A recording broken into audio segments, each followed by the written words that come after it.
साईबाबांच्या या पावनभूमीमध्ये सकल हिंदू समाजाच्या वतीने आयोजित असलेल्या या मेळाव्याला व्यासपीठावरील उपस्थित असलेले माझे बंधू, माझे भाऊ, अहिल्यानगर शहराचे लाडके आमदार माननीय संग्राम भैयाजी जगताप, श्रीरामपूर येथील आणि जे आज खरंच काळाची गरज म्हणून हिंदू समाजाच्या संरक्षणासाठी आवाज उठवतात असे आमचे सहकारी माननीय सागर भैया बेग,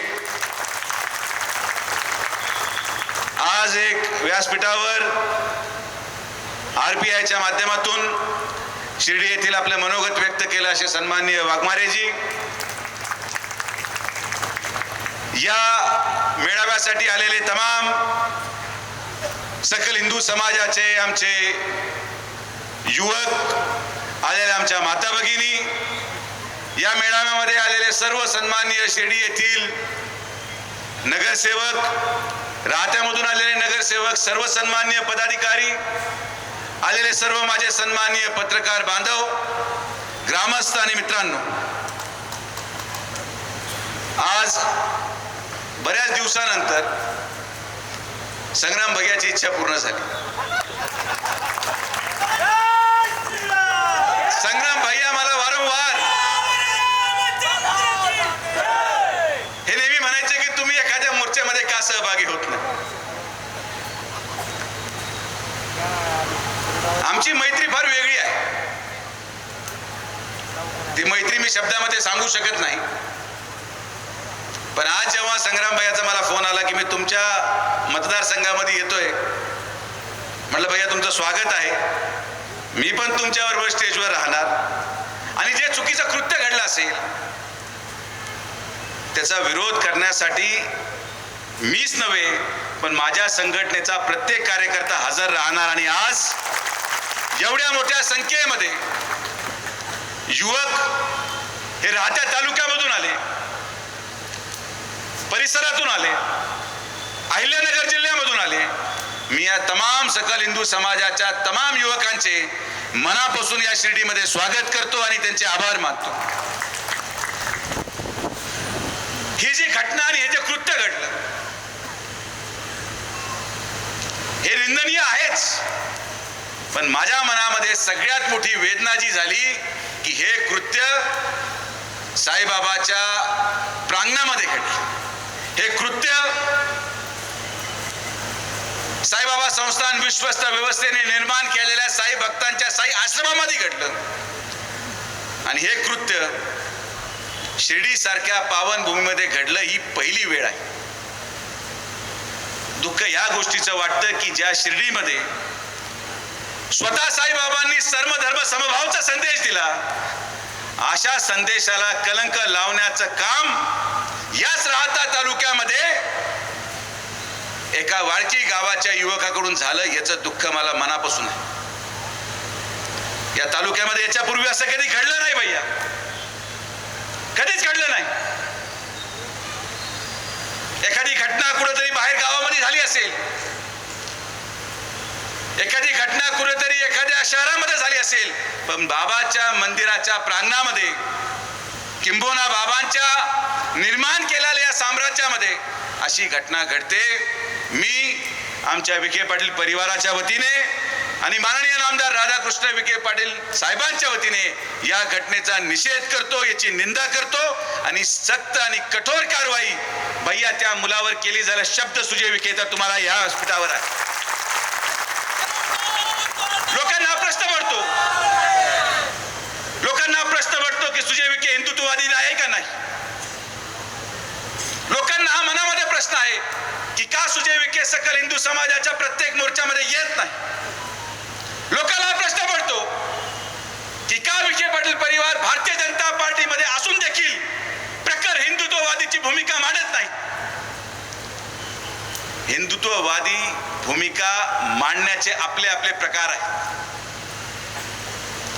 हिंदुत्ववादी होण्याचे आपले आपले प्रकार आहेत. हिंदू विचार पुढे घेऊन जाण्याचे आपले आपले माध्यम आहेत. मला गर्व आहे मी हिंदू असण्याचा. मी कधी त्याच्यापासून लपलेलो नाही. आपल्या प्रथा परंपरा हे पुढे घेऊन जाण्यासाठी सुजय विखे सातत्याने काम करत आलेला आहे. पण काम करायची पद्धत जी कदाचित सागर बेग यांची असेल, माझे मित्र संग्राम भैयाचे असेल, ती कदाचित माझी नाही. काही कामांसाठी त्यांची गरज आहे, ते पुढे जातात, आणि काही कामासाठी माझी आवश्यकता आहे, मी माझ्या पाठीमागे काम चालूच आहे. असं नाहीये की आपण आपली जबाबदारी झटकून मागे सरकलो, पण प्रत्येकाला दिलेली जबाबदारी ही तितक्याच तत्परतेने पार पाडणं आवश्यक आहे. मला ही गोष्ट भैया तुम्हाला आवर्जून सांगायची, सागर भैयांना आवर्जून सांगायची की तुमचे अनुभव फार वेगळे असतील. नगरमध्ये मी पण राहिलो, मी तिथलाही खासदार होतो. भैया तुम्ही तर श्रीरामपूरला आहात म्हणून श्रीरामपूर आज सावध आणि समृद्ध आहे, नाही तर श्रीरामपूर काही श्रीरामपूर राहिलं नसतं. तुमचे अनुभव तुमच्या भागामध्ये, तुमच्या परिसरामध्ये असलेले वेगळे असल्यामुळे तुमची ती भूमिका जेवढी प्रखर आहे. पण मी सुद्धा साईबाबांना स्मरून सांगतो की आमचे अनुभव या तालुक्यामध्ये सर्व धर्माच्या लोकांचे फार वेगळे राहिले, म्हणून कदाचित तुमच्यासारखी भूमिका घेण्याची कधी राहत्या तालुक्यामध्ये आम्हाला वेळच आली नाही. तेवढी प्रखर भूमिका घ्यायची कधी वेळ आली नाही. तुम्ही तुमच्या जागेवर अतिशय योग्य आहात, आणि मी तुम्हाला सांगतो की हिंदू धर्माच्या संरक्षणासाठी सागर बेग असतील, संग्राम भैया असतील, जे भूमिका घेतात, मी 100% शेवटच्या श्वासापर्यंत या दोघांच्याही पाठीमागे खंबीरपणे उभा आहे. त्यांची भूमिका आहे म्हणून आज समाज सुरक्षित आहे. पण आज या राहत्या तालुक्यामध्ये आणि शिर्डीमध्ये कधी अशी प्रखर भूमिका घ्यायची भैया गरजच पडली नाही. मी तुम्हाला या गोष्टीचा 2 उदाहरणं देतो. राहत्यामध्ये आज मुस्लिम समाजाने त्या ठिकाणी नगर मनमाड रोडवर, भाभी, नगर मनमाड रोडवर अतिक्रमण करून तुम्ही जे काही थडगे म्हणतात, मला माहित नाही काय अर्थ आहे त्याचा, तिथली असलेल्या मस्जिदीची तार कंपाऊंड नगर मनमाड हायवे पर्यंत आली. काही त्यांनी स्ट्रक्चर बांधले, मला म्हणणं मान्य आहे. आम्ही एक मीटिंग घेतली आणि सांगितलं हे निघालं पाहिजे. 2 दिवसामध्ये त्यांनी सगळ्यांनी ते मागं काढलं आणि रस्ता होऊ दिला. हे या राहत्या तालुक्याची ओळख आहे. आजही शिर्डीमध्ये प्रत्येक ठिकाणी अतिक्रमणामध्ये राहणारे मुस्लिम समाजाचेच लोक भैया एक मीटिंग घेतली, सगळ्यांनी आपलं अतिक्रमण काढलं आणि मी जी जागा दिली तिथं राहायला गेले. हे शिर्डी शहर आहे. परिस्थितीनुसार निर्णय घ्यावा लागतो. हिंदुत्ववादी ज्या ठिकाणी संरक्षणाची गरज आहे त्या ठिकाणी भैया आणि सागर भैया आहेच, पण ज्या ठिकाणी प्रेमाने काम होऊ राहिलं त्या ठिकाणी प्रेमाने काम करू, आणि ज्या ठिकाणी तुमची गरज पडेल एक फोन लावला तुम्ही काम लावून टाका. आमच्या कुठे काय थांबवलंय कोणाला? आम्ही कधी तुम्हाला यायचं थांबवलं नाही. पण अगोदर रेवड्याच्या कुस्त्या चालू आहेत. रेवड्याच्या कुस्त्यासाठी आमच्यासारखा पैलवान भागून जातो. जेव्हा मोठे मल्ल समोर येतील तेव्हा आम्ही तुमच्यासारखे पैलवान देखील मैदानात उतरू, हा शब्द तुम्हाला आहे. आमचं प्रेमाने हळूहळू खेळ खंडोबा चालू आहे. माझा विरोध आहे हिंदू म्हणून चुकीच्या पद्धतीने मदरसेचा वापर करणं, माझा विरोध आहे. महाराज तुम्ही साक्षीदार आहात, आपण बाबळेश्वर मध्ये ते बंद केलं. बाबळेश्वर मध्ये एक छोटासा मदरसाची उभारणी झाली आणि तिथं परवानगी मीच दिली, मी मान्य करतो. पण हळूहळू जेव्हा 200 100 लोक झाले तेव्हा महाराजांनी माझ्याकडे तक्रार केली, आपण एका दिवसात सगळं बंद करून कुलूप लावून तो पूर्ण रस्ता बंद करून टाकला. त्याचबरोबर जसा मला या अशा प्रकारच्या अनधिकृत धार्मिक स्थळाचा विरोध आहे, तसाच माझा वक्फ बोर्डासाठी पण विरोध आहे की वक्फच्या माध्यमातून त्या जमिनी तुम्ही ताब्यात घेण्याचा प्रयत्न करताय. हो, माझा विरोध आहे. शिर्डीमध्ये श्रीरामनगरमध्ये जात असताना मदीच्या बाहेर नमाज संपल्यानंतर गर्दी करून थांबणं किंवा रात्री वेळ अभावी काही समाजाचे लोक गर्दी करून हिंदू महिलांची सुरक्षितता धोक्यात आणणं, माझा विरोध आहे. मी त्यांचा बंदोबस्त केला, पण माझा बंदोबस्त हळूहळू प्रशासनाच्या माध्यमातून होऊन जातो. तुमची आवश्यकता, तुम्ही शिर्डीमध्ये आले स्वागतच आहे, पण बाबांच्या आशीर्वादाने तुमची आवश्यकता महाराष्ट्रामध्ये जास्त आहे. शिर्डी आम्ही पाहतो. पाहतोय, आमचं हळूहळू चालू आहे. बरेचसे लोक मोकळे झाले. हा तुमच्या शेजारी बसला, याला 10 वर्षापासून दाबून ठेवला, आज पहिल्यांदा माईकवर बोलला असेल एवढ्या प्रखर.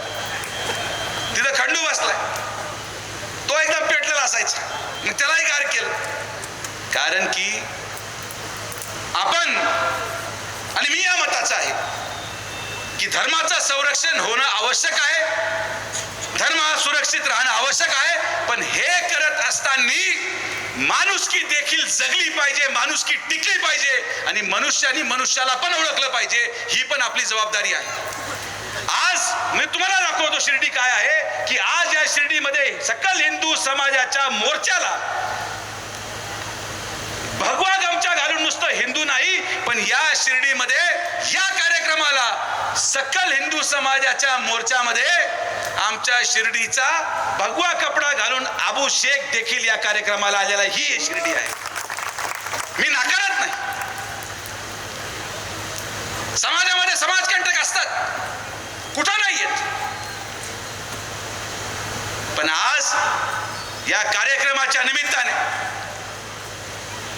आणि मी सगळ्या आमच्या हिंदुत्ववादी मुलांना सांगतो, आमच्या तालुक्यातला सांगतो, जिल्ह्यातला सांगतो की जिथं जिथं चूक असेल, जिथं जिथं धर्मांतराचा प्रकार घडत असेल, जिथं जिथं लव जिहाद घडत असेल, तिथं तुम्हाला माझा येऊन तक्रार करायची गरज नाही. पहिलं तो ठोका, बंदोबस्त करा आणि मग माझ्याकडे या, मी तुम्हाला संरक्षण देतो.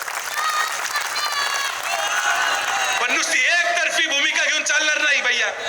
जर आपण छत्रपती शिवाजी महाराजांचे मावळे आहोत, जर आपलं आराध्य दैवत छत्रपती शिवाजी महाराज आहेत, आपलं आराध्य दैवत छत्रपती संभाजी महाराज आहेत, आपण जर आज भारतरत्न डॉक्टर बाबासाहेब आंबेडकरांचं पूजन करतो, या महामानवांचं पूजन करतो, तर आज हिंदू म्हणून आणि नुसतं हिंदू नाही तर छत्रपती शिवाजी महाराजांचा मावळा म्हणून आपली भूमिका नुसतं लव जिहाद विरोधात नको, पण कॉलेजच्या बाहेर उभा राहणाऱ्या प्रत्येक टवाळक्याला ठोका जो महिलांची छेड काढतो, तर तुम्ही हिंदू आहात.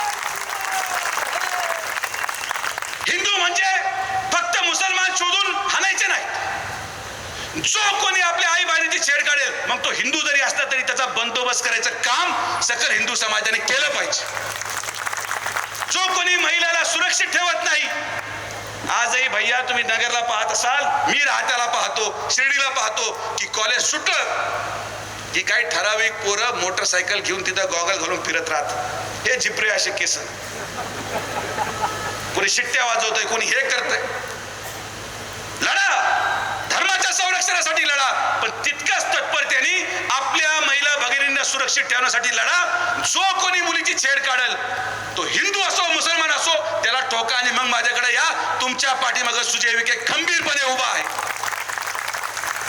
उद्देश तोच आहे. हिंदू म्हणून जे आपण काम करतो ते करा, पण छत्रपती शिवाजी महाराजांच्या या महाराष्ट्रामध्ये एक महाराजांचा मावळा म्हणून देखील आपली जबाबदारी महाराज आपल्याला पार पाडणं गरजेचं आहे. कारण की समाज कंडक्ट तर भाभी सगळीकडे आहे. तुम्ही आता भैया दुर्दैवाने जो उल्लेख केला घर पाडायचा, आता ती माझी नामुष्की आली सांगायची की त्याचं घर पाडलं तो पण हिंदू होता, ते पण पाडू. माझ्या दृष्टिकोनातून मी भाषण केलं भैया, आणि तुम्ही पण ते नगरला चालू करा की जे लोक मुलींचा विनयभंग करतात, जे लोक महिलांची छेड काढतात, कायदा बाजूला ठेवा, जेसीबी घाला आणि घर तोडा. हाच कायदा आज आपल्या समाजाला वाचू शकतो, हाच कायदा आज आपल्या देशाला वाचू शकतो आणि हाच कायदा आपल्या मुलींना सुरक्षित ठेवू शकतो. भाषण करून लोक निघून जातात हो, जो घासतो तोच टिकतो. आणि मला आनंद आहे, मला अभिमान आहे की मला संग्राम भैयासारखा मित्र मिळाला, सागर भैयासारखा हिंदू रक्षक मिळाला, जो आज आपल्या धर्माचं संरक्षण करत या तालुक्यामध्ये, या जिल्ह्यामध्ये आणि भारतामध्ये प्रखर भूमिका मांडत जिथं जिथं हिंदू अडचणीत आला तिथं तिथं ते संरक्षणासाठी गेले. पण आम्ही शिर्डीचे आहोत आणि साईबाबांचा सर्व धर्म समभावाचा संदेश मी विसरून चालू शकत नाही. माझ्या अंतःकरणात साईबाबा आहेत. आज भैया जे विखे पाटील परिवार असेल, आज इथं हा जो बसलाय आणि आज समोरचे शिर्डीचे लोक बसलेत, यांचं अस्तित्व जर असेल तर ते फक्त आणि फक्त साईबाबांमुळे नाही तर कोणामुळेच नाही. आम्ही भिकेला लागलो असतो, आम्हाला कोणी पाणी नसतं पाजलं, भैया, उभं राहिलं असतं का हॉटेल तुमचं? काय निलेश कोटे, उभं राहिलं असतं हॉटेल तुमचं? खंडू दुकान उभं राहिलं असतं? हे सगळं कोणामुळे आहे? हे वैभव, हे ऐश्वर्य फक्त आणि फक्त साईबाबांमुळे आहे. आणि म्हणून धर्म सुरक्षित ठेवण्यापेक्षा, आणि ते करणंच आहे, पण धर्म जसं सुरक्षित ठेवाल तसंच सर्व धर्म समभाव, आपल्याला सगळ्यांना समविचारी लोक, माणुसकी ही जपली पाहिजे, माणुसकी टिकली पाहिजे. आणि मला कदाचित याच्यानंतर स्वीकृती पण मिळणार नाही. मला परत संग्राम भैया बोलवणार सुद्धा नाही. ते म्हणते काय राव, काय भाषण करतो तुम्ही, आमचं एजेंडा काय चाललंय, सागर भैया म्हणतील तुम्ही दादा काय बोलता. तर मी तुमच्या बरोबरच आहे. मी म्हणतोय तुम आगे बढो, हम तुम्हारे साथ. आमचं काय तुम्हाला कधीही विरोध नाही. आम्ही तुमच्या बरोबरच आहोत, तुमच्या उद्देशाच्या बरोबरच आहोत. पण डॉक्टर या नात्याने मी लहानपणापासून शिक्षण घेत जेव्हा डॉक्टर झालो भैया, कदाचित तेव्हा एवढा तीव्र संघर्ष नव्हता. डॉक्टर झाल्यावर 12 वर्ष डॉक्टरी केली, पण दुर्दैवाने कधी माझ्या व्यवसायाने मला ही परवानगी दिली नाही की आजार सांगणारा येणारा पेशंट तो कोणत्या धर्माचा आहे किंवा कोणत्या जातीचा आहे विचारून त्याचा उपचार करू. माझ्यासाठी माझ्याकडे येणारा प्रत्येक व्यक्ती हा जर सुशिक्षित असेल, गुन्हेगार नसेल, समृद्ध असेल, तर त्याचं काम तर मी करणार. माझा विचार पटला ठीक आहे, नाही पटला नका टाकू मतदान. पुढे खोळंबाडलं. मतासाठी कधी आपण लाचारी पत्करली नाही. गुन्हेगारांच्या विरोधात माझी भूमिका आहे. हिंदू धर्माचं संरक्षण ही माझी जबाबदारी आहे. पण ह्या सगळ्या गोष्टींना पार पाडत देखील या शिर्डीमध्ये माणुसकी टिकली पाहिजे. माणसाने माणसासारखाच माणसाला वागवलं पाहिजे. आणि साईबाबांचा संदेश घेऊन, श्रद्धा आणि सबुरीचा संदेश घेऊन, सबका मालिक एक या संदेश घेऊन आणि सर्व धर्म समभावाचा संदेश घेऊनच इथं आलेला प्रत्येक शिर्डीकराच घरी जाणार, हा माझा तुम्हाला शब्द आहे. ही आपली जबाबदारी आहे. आपण आपला तालुका, आपली शिर्डी आहे आणि आपण आपला तालुका हा ज्या विचाराने अनेक वर्ष चालला त्याच विचाराने आपण पुढे जाणार आहोत. पण ही गोष्ट तितकी सत्य आहे की ज्या मुलाला अटक झाली, जर कोपरगावमध्ये मिरवणूक निघत असेल तर मी पोलिसांच्या ठिकाणी आदेश देतो की या माणसाची पण मिरवणूक या शिर्डीमध्ये झाली पाहिजे. कारण की ही दहशत लोकांमध्ये बसली, ही दहशत लोकांमध्ये बसली पाहिजे. अशा प्रकारच्या कृत्याच्या विरोधात ही भूमिका घेतली पाहिजे. मी माझं काम करत राहणार. लोकांना आवडू न आवडू काय फरक पडत नाही. माझ्या तत्वाशी मी कधी तडजोड करू शकत नाही. माझ्या विचाराशी मी कधी तडजोड करू शकत नाही. सुजय विखे असाच होता, असाच आहे, असाच राहणार. आणि या सुजय विखेला या शिर्डी विधानसभेने गेले 20 वर्ष स्वीकारलं, आशीर्वाद दिला आणि या सुजय विखेला स्वीकारत राहणार, हे पण मला विश्वास आहे. माझा कोणाच्या विरोधात किंवा कोणाच्या समर्थनार्थ आजचा मेळावा नाही. मला जेव्हा विचारणा झाली, भैयानी मला विचारलं दादा तुमच्याकडे मेळावा घ्यायचा का, म्हटलं ओपन व्यासपीठ आहे. जर एखादं कृत्य घडलं असेल ज्याच्या विरोधात मी आवाज उठवतो, जर एखाद्या समाजाच्या धर्माच्या माणसाने आपल्या हिंदू भगिनीची छेड काढली असेल, हा वरच्या शिर्डीला झालाच पाहिजे. आपण तो केला. कारण की आपण पळ कुठे रे भाई, आपली भूमिका जी होती तुमच्या पुढं गाडीत जी मांडली तीच स्टेजवर पण मांडली. कारण की आपण जर बदललो आणि तुम्ही जर बदलले तर ना तुम्ही संग्राम भैया ना मी सुजय विखे, ही जयवीरूची जोडी आहे. पण आम्ही कधी टॉस केला नाही, आम्ही शिक्केच ठेवले नाही. नोटाचा काळ आहे, शिक्क्याने भागतच नाही. तर त्यामुळे आपण एवढ्या मोठ्या संख्येने आलात. मला विश्वास आहे की या कार्यक्रमातून जात असताना मी परत एकदा मुस्लिम समाजाच्या बांधवांना विनंती करेन की काही गोष्टींवर तुम्ही नियंत्रण ठेवा. आणि तुम्हाला एक उदाहरण द्यायचं झालं तर मी त्यांना आज आवर्जून सांगतो सागर भैया की जर त्यांनी लोकसभेला वोट जिहाद केला नसता तर हिंदूंनी देखील विधानसभेमध्ये वोट जिहाद करून महायुतीचं सरकार आणलं नसतं, हे पण तितकंच सत्य.